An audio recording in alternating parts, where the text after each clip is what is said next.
Okay, my first question to the audience. Is there somebody who's not speaking Polish in the room? Okay, there's a couple of people, so then we'll continue with English, so you are not left out. My name is Tomasz Wisniewski, as I was introduced earlier. I work for Microsoft as a technical evangelist. How funny this may sound, but my day-to-day work is among developers. I work with companies, with our partners, with our clients to help them develop software with our newest technologies. My division, which is called DX currently, after we acquired Nokia. Now we are called DX. We are working with technologies which will be mainstream in Microsoft in about 3+ years. So we are not talking about technologies that are currently on the market, but technologies that will be on the market soon. My title for today's presentation was sent as this way specifically because I wanted to start some thinking process in your mind about how we monitor today production environments. I'm going to show you a disclaimer in the beginning. I'm going to show you today some, let's call them preview beta bits. So not everything is going to work because we're going to do a lot of live demos today. So bear with me and have some appreciation for that something may not be working as intended, but hopefully in the future it will all be working. There won't be a lot of slides, only 3 slides, and we will jump straight into the demos. Okay, first thing, it's visible, I hope. Microsoft Azure. Who has heard of this name, of this cloud infrastructure? Okay, great. Who is using it? Couple of people. Okay, great. That's maybe not the best result I would hope for, but I'm here to also introduce this technology to you, and hopefully you like it and you will try it out yourself after this talk. Microsoft Cloud Infrastructure consists of many things. I will just do a brief introduction for those who don't know what it is. We divide it into 2 separate pieces, infrastructure as a service and platform as a service piece. When depending on what you want to do and how much control of the software which you have you can choose what do you want to do with it. On top of that, we have programming models and programming tools, which, to your surprise, vary from Microsoft technologies like .NET, but end up on the Java side, on PHP side, on Ruby side, on Node.js side. Basically, you can use everything you know and love in Microsoft Azure today. And that all is coming into one integrated developer operations umbrella. Who has heard of the term DevOps? Yes, so for those who haven't heard, it's a term we are starting to use when you combine developers who develop software with people who operate the software, monitor the software. And I want to show you the vision of how Microsoft is looking at it in the future, in the very near future, and what tools we are bringing to the market. My clicker isn't working. Okay, great. This is the basic infrastructure of Azure, Microsoft Azure as it is today. On top, you can find tools to help you manage and deploy application in Microsoft Azure. You can use the portal, which we are going to use today. You can use command line tools, both from Windows, from Linux, from Mac. We support all platforms, and also from Visual Studio, and also Eclipse, if you like Java and PHP development. This connects to a service API management layer, which then connects to something what is called a resource manager. This resource managers provide and maintain all the resources that you have in the cloud, manages them, provides connection, both in the cloud and on-premise, because we have, with our technologies, you have parity with what's in Microsoft Azure and what is on your premise with like Windows Server 2012. That all connects to Active Directory, Federation Services, Azure Active Directory, and stuff that helps you identify who you are in your infrastructure, and that connects to various provider and many tools that you can use in Microsoft Azure. And the last slide for today is the diagram how we imagine the life of DevOps in the current portal. We start with developers. Yes, we start with developing software, with creating some backlogs, some requirements, stuff like that. You develop the software. Then you probably use some code repository. That's basic stuff. And today we are not going to use Team Foundation Server, which is mostly used in Microsoft presentation. We are going to use Git, because probably most of you use Git. Who uses Git? Probably almost everybody. So you'll be familiar with that technology. Then we will show some tools how to build this software, how to test this software, then run it in the cloud, show it how we can run, and in the end, I will show you how to monitor this cloud and how we are looking at this future, and this comes all back to the developers. And what is important, I want to emphasize this once more, it doesn't matter what platform, what tools you are using. You can use Windows tools, you can use Linux tools, you can use Mac tools. We don't really care. If you are using Azure, we are really happy. So, without further ado, let's start with the demo. Just a little drink of water. Okay. First of all, we'll visit the portal. If the font is too small, let me know. I will make it bigger. The address you want to use is portal.azure.com. Here, if you don't have a subscription, Azure subscription, every one of you can sign up for a free one, which gives you a 1 month period of trial time or $200. Whichever comes first is the time that you can use it. I already have an account set up for this conference, ATM Conf demo, and we'll log in to create our new resources and start playing around.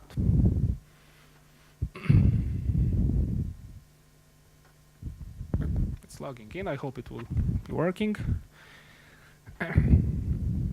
Yeah, something is starting up. As I told you, these are preview bits, so not everything I will tell you already will not work, but hopefully, I have not cleaned up my preparations, but don't worry, let me just do stuff like this. Sorry for that. Okay. So this is our preview portal which we are working on now, which will help you run your resources in Windows Azure. This is a dashboard which we imagine that every one of you can create for themselves. This is totally customizable. As someone, if you were paying attention, you have seen that I have deleted some of the boxes. You can totally customize this. If you don't like this map so big, you can click customize. You can make it, let's say, normal. Pin whatever you want from Azure to the side, and you can have one big overview of what's going on in Windows Azure. I will just skip ahead for a bit, and I will show you one small slide. This is a customized dashboard which our team, which runs the Office blog, uses. They have set up different charts, different metrics that are very important to them as they run their blog, they write, they post, so they can have a really quick glance what's going on with the service. So you can really imagine that the sky is the limit virtually for everything that's going on here. Very important stuff. You can also see how much it is costing you, which is very important in today's time. Okay, so we'll start with creating some new basic website. We are clicking the new button, selecting website with SQL. Now, hopefully, something which is called a blade will pop up. Blades are vertical sets of functions which define what you can do and step you through the process and give you options what you can do. So we will type ATM demo, name of our resource group. What is a resource group? A resource group is a logical container which combines every resource that is a part of your application, of your deployment. We don't want you to think anymore about your application that there is some .NET code, there is some WCF services, there is some MySQL SQL Server database, and they are all separate. We want to think about your application as a one whole big thing, and it's especially important if you are doing deployments for new clients. You can take such a resource group, define it as a template, export it, and then when you have a new client, you can take that template and deploy it with a new URL, new users, and stuff like that, and it makes it a lot faster and easier for you to deploy such resources. So we have some name. Now we define our website.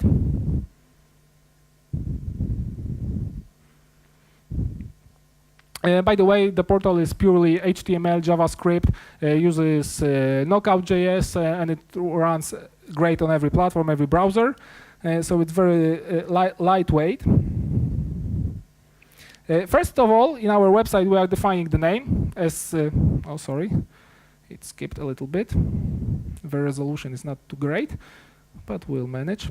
First of all, of course, we are defining some some URL for our website. Is the font okay, or should I make it bigger?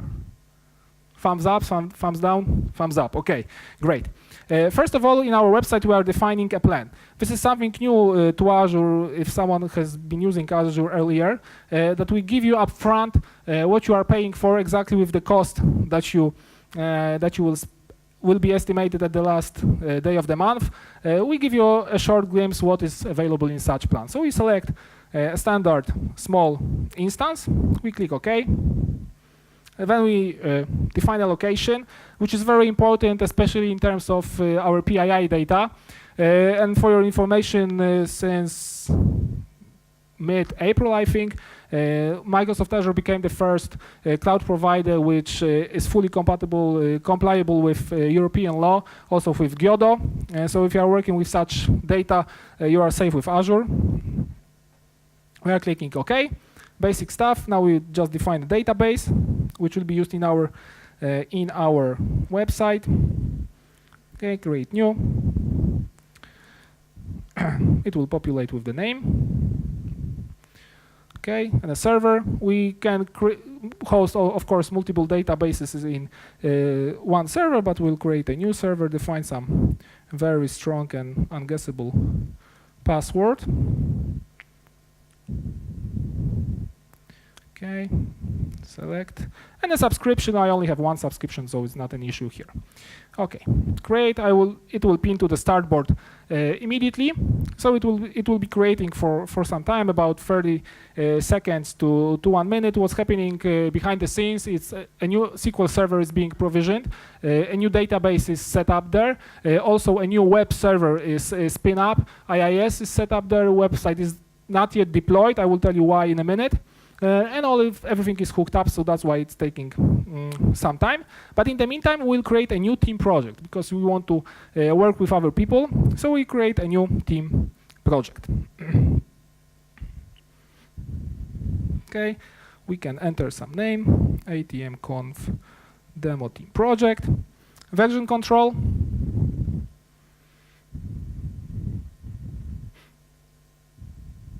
A lot of you must be using the internet because it's not working very fast. Currently, we have two providers, which is Git or Team Foundation version control. As I said, today we'll use Git. We have some processes that we can follow in our development. As the previous presentation talked about Agile, TDD, and stuff like that, we have a couple of processes that you can select. We just select the default one. And now an account where the whole team project will be hosted. We have something which is called Visual Studio Online. Who uses Visual Studio today for any kind of development? Okay, some people. We also have something which is called the Visual Studio Online. It's not an integrated development experience. It's a portal that allows you to host your code, to build your software, to test it, to load test it, and it's free up to 5 users. So everybody who wants to have some version control system can use it. Also uses Git. You can use Git, you can use TFS, whatever you like. So we type ATM demo Visual Studio Online. We click OK. This is created. Subscription allocation United States, because for now Visual Studio Online is only in United States. Okay, we click create. I will have some water in the meantime.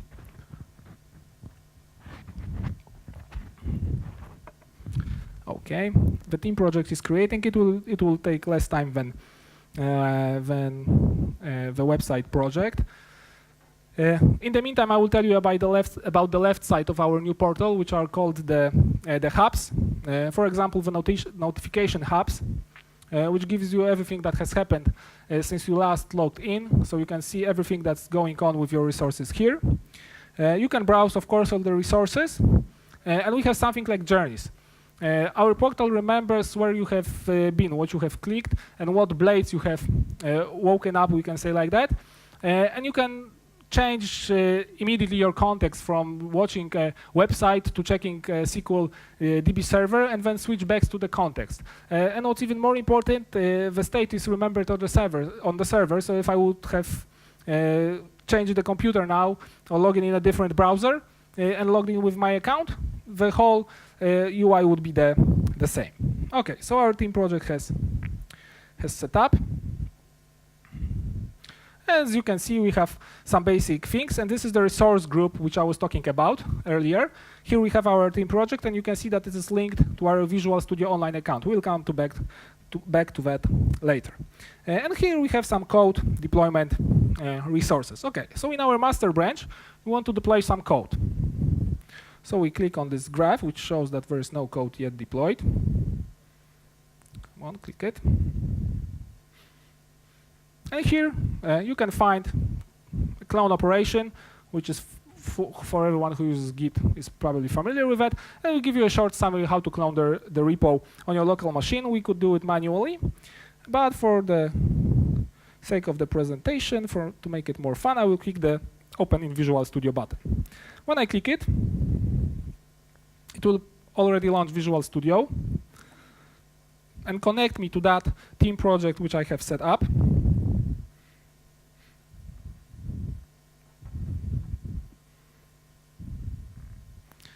I have to enter my super secret password. Oh no, I remembered it. Great. Okay, and it tells me to clone the repo, so I will do it. Because for those who don't know, Visual Studio currently has full support for Git, so it's not only it's not Team Foundation Server anymore, also Git. So I click clone. Okay, the repo has been cloned, and now I can create a new project. I click new. I select the web project, click the web application. The name is not important here. I click OK. Now I choose the template which I want to use. Let's do web forms. I will just change authentication to no authentication, so it's faster to set up.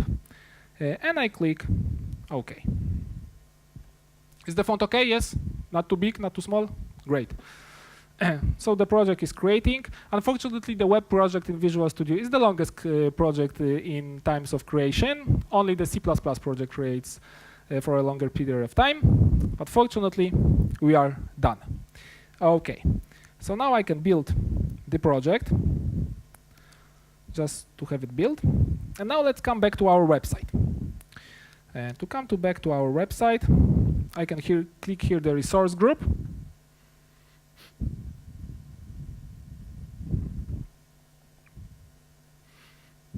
Hopefully it will load.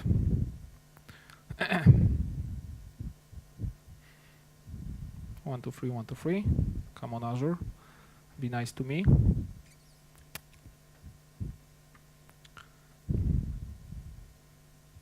Come on, come on. Don't be like that to me. Don't be like that to me. Okay, let's try to close it and open it one more time. Hopefully, okay. So, a small issue. Now you can see also the resource group, which shows you that our website deployment contains of a website and also a database. So we click on the website, and here you can find all the options that are related to the website. If you have not seen, I'm also able to use my fingers. The website is fully touch enabled, so it's great. And first thing, we want to deploy some code. First question to you, is deploying source code from Visual Studio straight to production is a good idea? If yes, raise your hand. Not a single hand. Great, that's a good answer. We never should do that. So in Azure, we have something that we call deployment slots. In every website, you can define up to 5 such deployment slots to which you can deploy your website and then swap it with the production website. The swap takes about 2 to 3 seconds. The website is never down, so it's great to use. So we are creating a new staging slot. Let's name it staging. We click OK. The slot is creating. Okay, this is running. And as you can see, the staging slot is nothing else but just a different website with the same options, but it's just named differently. It has a suffix added to it called staging. And I will set up continuous integration for that staging environment. So every time we do a commit and sync to our Git repo, it will automatically generate a build on Visual Studio Online and push the code to the staging environment so we can test it, check it, and then we can swap it with production. Okay, so we click Setup Continuous Deployment. We choose the control provider. Currently, we support Visual Studio Online or just straight from your local Git repositories. On our current portal, we also support the providers that are listed here, and they will come to the new portal in near future. We have such providers even like Dropbox. You can have a Dropbox synced on your device. You just put code. You just drop files which are compiled you want to push to your website to that Dropbox folder. Azure picks up the change and deploys the code automatically to Azure. So whatever you like, you can use. We click Visual Studio Online. Come on, Visual Studio Online, click. We choose a project.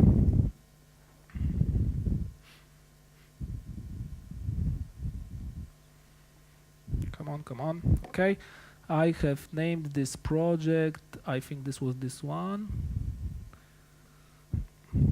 Okay, we choose the repository. We only have one, so nothing much to select. And by the way, all the things that I'm doing here, clicking in the UI, you can also do from command line tools or basically from the REST API, because whole Azure infrastructure has a standardized REST API, and you can even create your own tools if you want. So we create select, click select, come on, yeah, great, and we click OK. Now continuous integration is being set up, as we can see in the notification hub. Okay, everything went fine, and now we are waiting for the first check-in. Only 15 minutes left. Oh my God, time flies. Now we can do the first check-in. Okay, so let me click on the website. Click commit. I will enter here initial commit and choose the option to commit and sync at the same time. The syncing is happening. Yes, the push is going on. And as soon as it is finished, 1, 2, 3, 1, 2, 3, come on.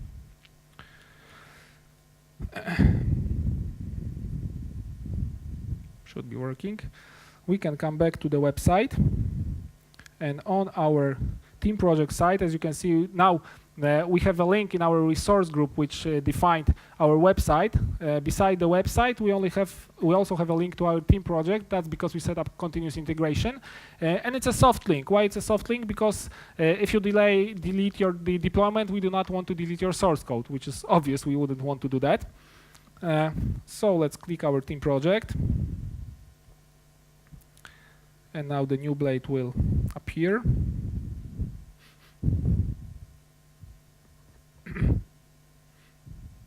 Come on. Team project. Let's check out if Visual Studio, yes, has successfully pushed all the changes.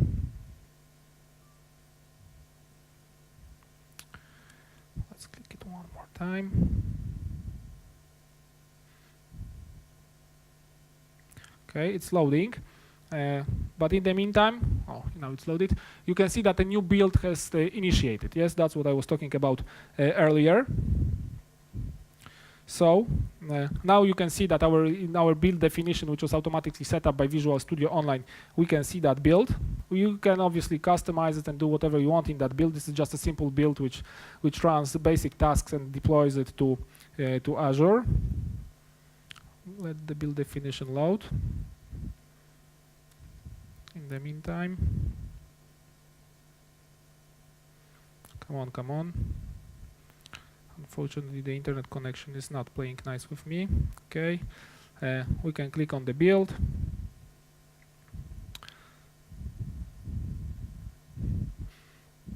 Yes, and we can see even the log of the build, what's going on currently.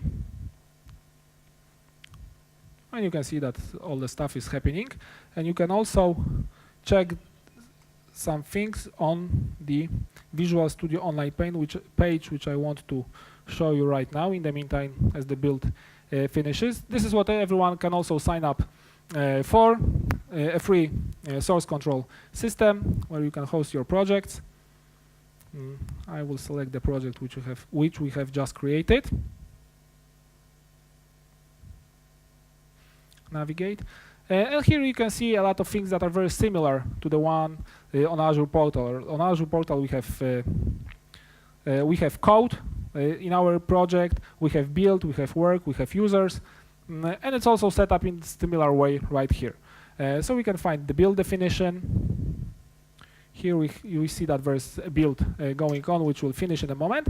And in the meantime, I will just create some backlog, because you can also do that, of course, in Visual Studio when you are using one of our processes. The backlog, which is in Microsoft Azure website, is just a simple projection of a backlog, which full options are available on Visual Studio Online.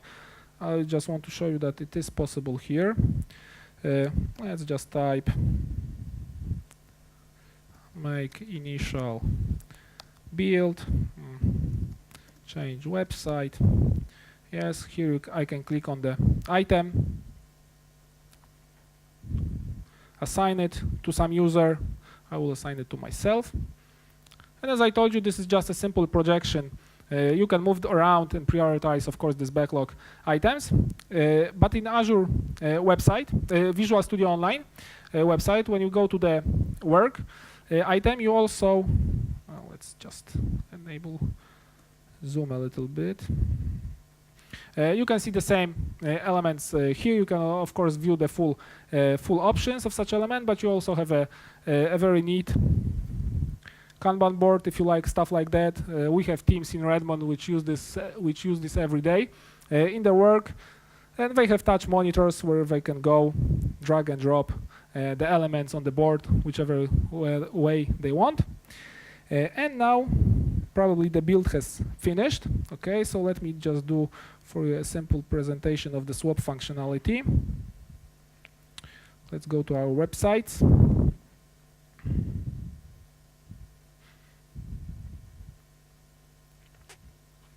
Okay, we have our production site, and I will show you the browse function. Oh, it hasn't loaded yet, so let's go back, click browse. Okay, this is a basic empty template which is loaded in Azure when you create a new website, and we have a staging website. You can see it has the staging suffix added. When I click browse,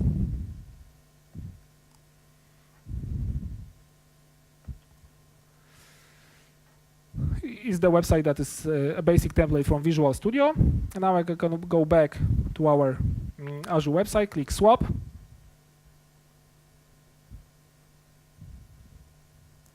You can choose a slot, because as I said earlier, you have up to 5 slots per website that you can have.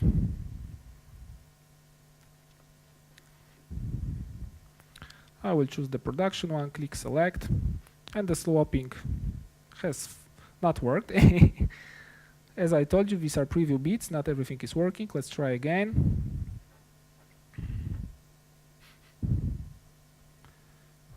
Okay, come on, select,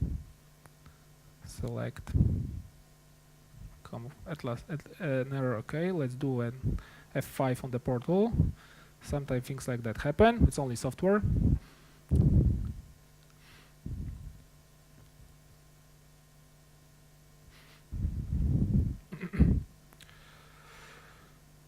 As you can see, as I told you earlier, the state is remained on Azure, so all the blades which were open before refreshing the page stayed here.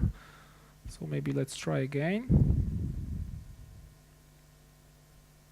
Swap, running, select.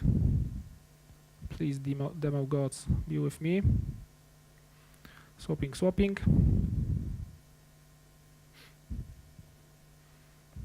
And hopefully, with the magic of software from Microsoft, yes, now when we refresh the page, here you can see the page, and on the staging slot, we have the page that was previously in production. So you can see we did that very fast. We also have something which is not maybe very production, let's say, useful, but you can also do stuff like that. That in our website, sorry, not our website, but in our team project. Let's go back here and click the team project.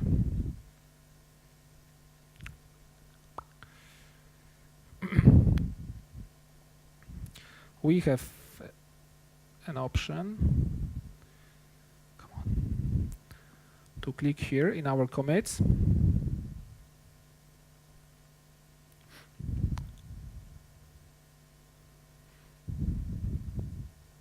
So slow today.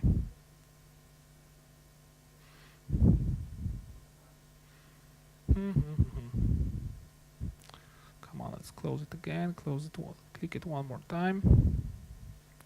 Let's have a sip of water in the meantime. If it won't be working, I will show you something else. Okay, let's do one more try. Loading, loading.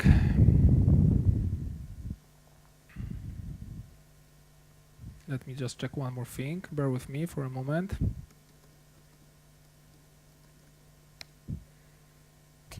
Things are quite good. So maybe they just woke up in Redmond because they are working. They have been working for 2 hours now, so they could have changed something. Okay, we have the code tab.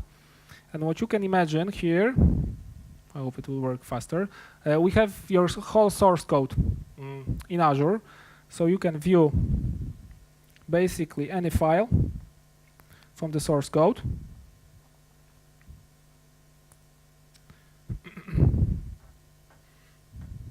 And even if you are crazy enough, you can click the edit button, maximize this page to be super hyper productive, and make a change. Don't really recommend it from production websites, but you can sometimes do it. You can click commit, because it won't be just a simple save to the file, but it will be a full git commit. We can click here to make a commit from web. Click OK. The commit is successful. Of course, this commit will also trigger a build, which you can imagine. And here you can see that that a second commit has appeared. I can click on that commit.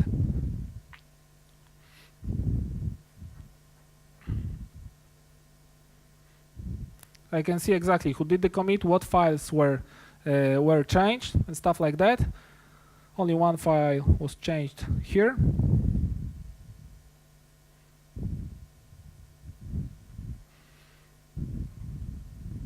And after some time, you can even see the diff of the file. So all of this is happening in the browser. You don't have to browse your code anywhere else. You can do most of the stuff right here. So how much time left I've got? Just like 3 minutes. Oh my God. So what? Okay, so maybe I won't show you any live demos. I will just go through the features and tell you what else you can do. If you want, I will be in the speaker zone for some time. I can walk you through the specifics of that. Website, come on, load. I have 3 minutes. Very short presentation. I really wasn't ready for that. Come on, come on, faster, faster. Okay, let's close you down if you don't want to play. Click you one more time. Come on, come on. Okay, our website.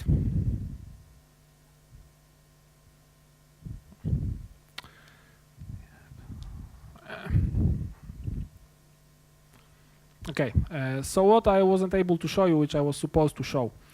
First of all, monitoring. You've seen on the sample screenshot from the Office blog team how they created graphs and charts. You can all do here. All do it here. You can pin it to the start. You can support analytics here and hook up different stuff. You can monitor your website from around the globe. We have about 16 locations from which you can set up ping requests or content request which you want to specify what content is supposed to be returned from the website, and it will ping it every 15 minutes, and then you draw you a chart of the reply time and stuff like that. Sessions per browser today, you can check the devices which are used and stuff like that, all of it. Of course, usage of our file system in the backend, stuff like that. The scale tab is very important. You can set up auto scaling for the website, and it also works, as I mentioned earlier, for Java websites, for .NET websites, PHP websites, whatever you want. You can scale by many different metrics like CPU, HTTP queue length. So you can set up that if the HTTP queue length is bigger than 50 items, within the last 15 minutes, you can scale up by 1 instance. And then if it's less than 10 items in the last 10 minutes, you can scale down that instance. So you can really achieve a cost perspective, cost performance setup in your application. Other things are events. You can see the events that happened on your website. Also, you have something like streaming logs. When you use standard diagnostics in .NET, for example, you can see live streaming logs from your website right here in the portal or from the command line. Web jobs is something cool that you can see.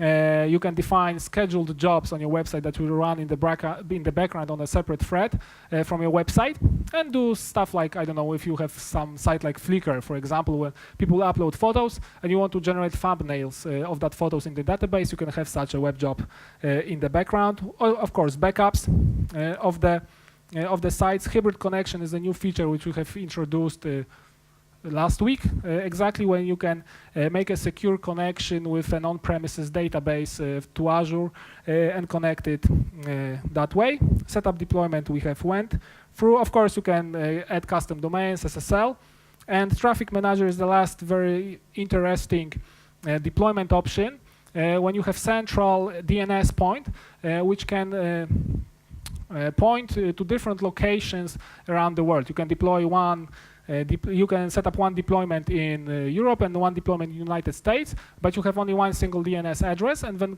clients when they hit the DNS address, the traffic manager is intelligent enough that will know that if the client is coming from United States, it should be connected to the United States version, and if from Europe to Europe. Okay, and if I'm supposed to end, to summarize all of that, AzureMicrosoft.com is the website that I encourage you to try. First thing to do on that website when you launch it like this, go to the bottom, click here, and please change it to English. Don't ask me why, just the translation is not the best. Here you can find all the information which I have showed you today about the new portal. You can set up for a free trial. As I said, everyone can try Azure for themselves and all the features that we include. And if you want to talk to me, as I said, I will be in the speaker zone for just a while. And you can also find me on Facebook. Just type Tomasz Wisniewski. You will see my beautiful face there. And you can contact me. I will hopefully be able to help you and support you in software development and mostly cloud and Azure infrastructure. Thank you very much for your time and have a nice evening.